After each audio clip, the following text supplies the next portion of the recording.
너라면 할 수 있을 거야. 할 수가 있어. 그게 바로 너야. 구하지 않는 보석 같은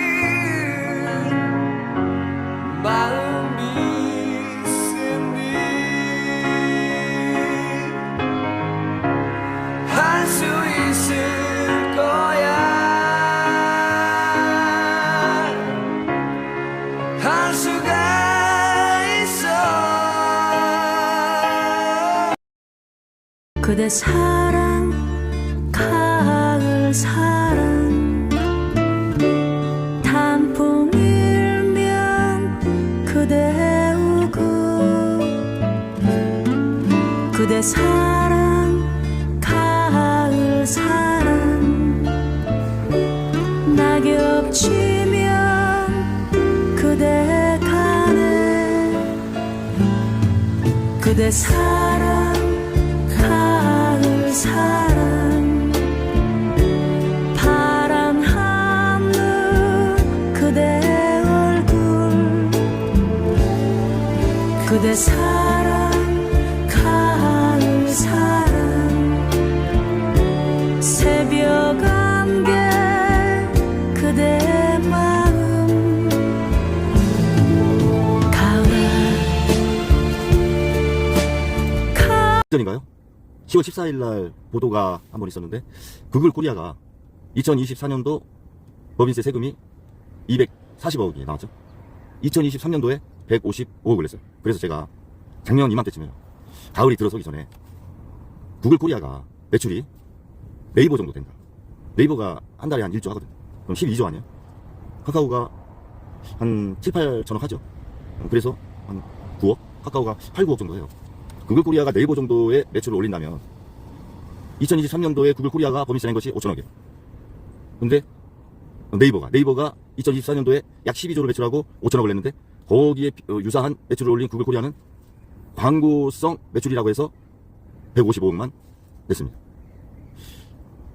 그래서 제가 이 부분에 대해서 문제를 제기했죠. 유튜브 통해서 공정위에서 또는 국세청에서 구글 코리아를 한번 조사를 해봐야 된다. 한 4, 5% 정도밖에 내지 않는 구글 코리아의 법인세를 이게 납득이 가느냐. 저 같은 내가 간직하는 서글픈 상념이 잊혀질까.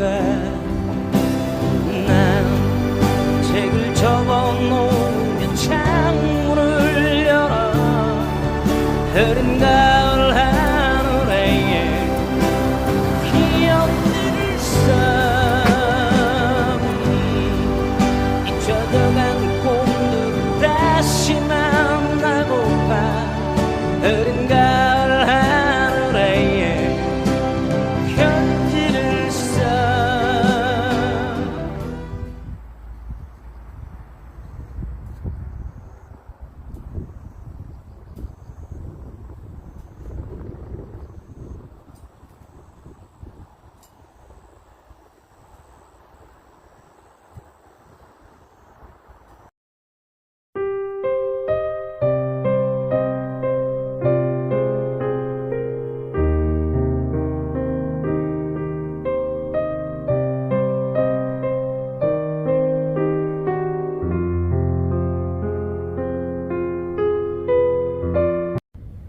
공동체가 중요하죠. 공동체가 연대감이 없으면 어떤 목적을 도달하기 어렵지 않습니까? 시스템이라는 게 뭐예요? 특정 공동체를 구성하고 있는 공동체의 구성원들이 공동의 목표를 위해서 서로 유기적으로 상호작용하는 것. 그것이 사전적인 의미의 병행학적 시스템입니다. 제가 보면. 조직의 구성원, 공동의 목표를 위해서 유기적으로 상호작용하는 것. 그런데 공동의 목표가 과연 있느냐, 또 서로 상호작용하느냐, 여러 가지 분야에서 그렇지 않은 부분이 많죠. 그러다 보니까 가짜도생, 이 가짜도생이라는 어원이 임진왜란 당시 선조가 피난을 이렇게 계속 위로 올라가지 않습니까? 시리즈까지. 그러면서 국민들을, 백성들을 향해서 스스로 알아서 각자 살 길을 찾아라, 도생을 해라. 거기에서 비롯됐다는 거예요. 역사적으로 참 수치스러운 사자성어죠. 가짜로서. 걸었지 누군가 옆에 있다고 느꼈을 때 나는 알아버렸네. 이미 그대 떠난 후라는 걸 나는 혼자 걷고 있던 거지.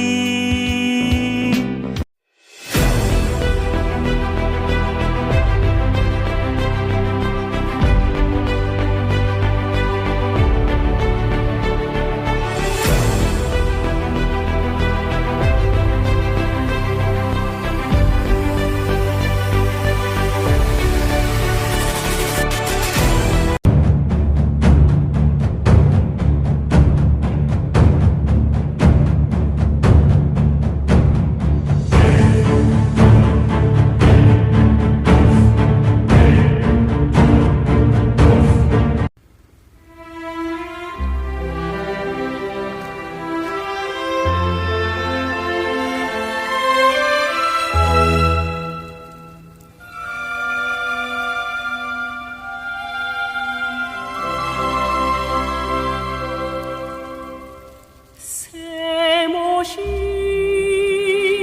옥색지와 금방 울린 저 댕기가 창문을 차고 나가 구름 속에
해저문 창가에 가득 눈물 젖은 별빛이 와도 슬퍼 말아라 친구야.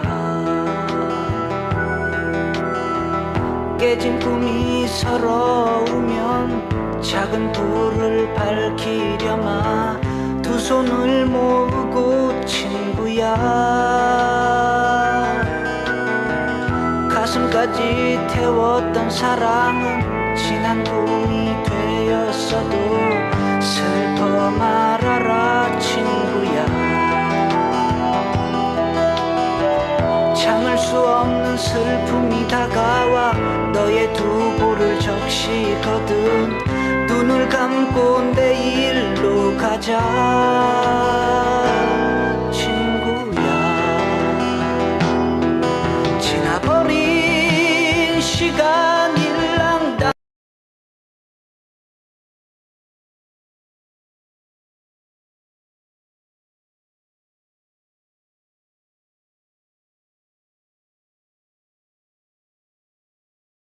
궁금하더라고요. 그래서 언제 한번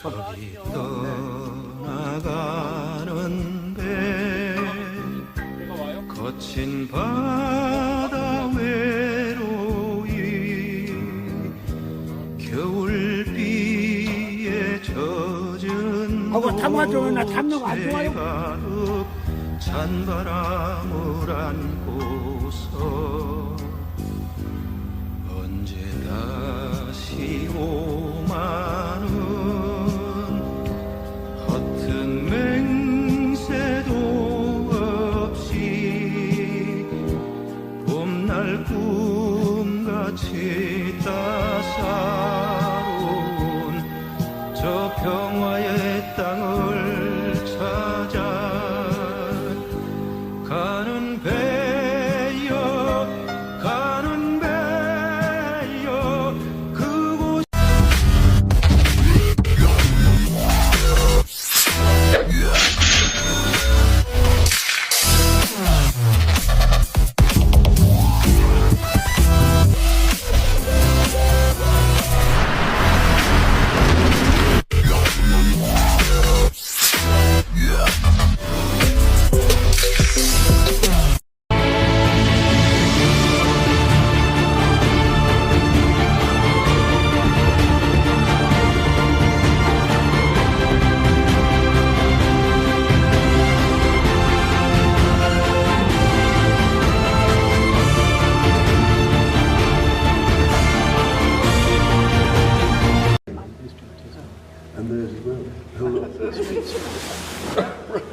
사랑이 날 또 아프게 해요. 사랑이 날 또 울게 하네요. 그렇게 사랑했던 추억마저 잊어달라면 사랑은 잔인하게 떠나가네요. 이렇게 또 하루가 지나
가지에서 떨어지는 작은 잎새 하나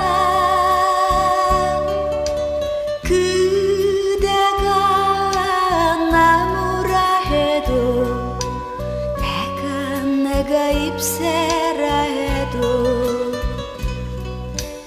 우리들의 사이엔 아무것도 남은 게 없어.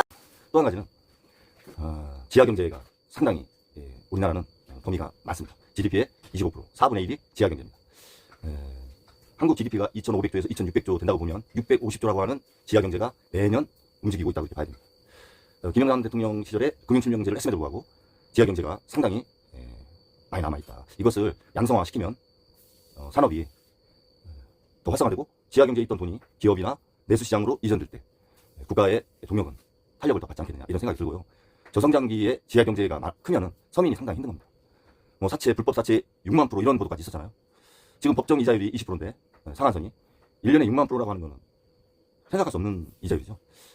이렇게 어려울 때 대출을 못 받는 이런 신용불량자라든가 저신용자들은 불법 사채에 상당히 노출이 되어 있는 겁니다. 감당할 수 없는 이자를 내고 돈을 쓰게 돼서 인생이 다시는 회복할 수 없는 그런 상황으로까지 가게 되는 거죠. 그래서 지하경제를 좀 활성화시키면 내수시장이라든가 내 아들과 셋이서 함께 가고 싶은 곳 넌과 밭 사이 작은 초가집 내 고향은 충청도라오.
저는 우리 한국이 부sun 자원이 없기 때문에 원자재를 거의 90% 이상 수입을 하지 않습니까? 그래서 제2의 반도체 산업, 물론 AI가 될 수도 있는데요. 저는 관광 산업을 좀 활성화시켜보는 게 어떤가 이런 생각이 듭니다. 2024년도 해외에서 한국을 찾은 관광객이 1637만 명으로 발표가 되어 있습니다. 이 수치는 2019년도 코로나 이전에 94%를 회복한 거죠. 한 1750만 명 정도가 찾았었는데 거의 회복이 됐다고 보았습니다. 그러나 관광 산업이 한국 GDP에서 차지하는 비율이 4.3% 정도 됩니다. 보통 G7이나 G20 정도의 국가는 관광 산업이 GDP의 10%를 넘거나 15% 정도 되는 것도 많이 있습니다. 저는 부전 자원이 부족한 한국이 관세라는 후폭풍에 흡수하는 어떤 산업으로서 관광 산업을 좀 더 활성화시켜서 GDP의 10% 정도가 차지한다면 외화를 우리가 획득하는 데도 도움이 되고 관광 산업이 활성화됨으로써 내수 시장이 상당히 위축이 되어 있지 않습니까? 관광 산업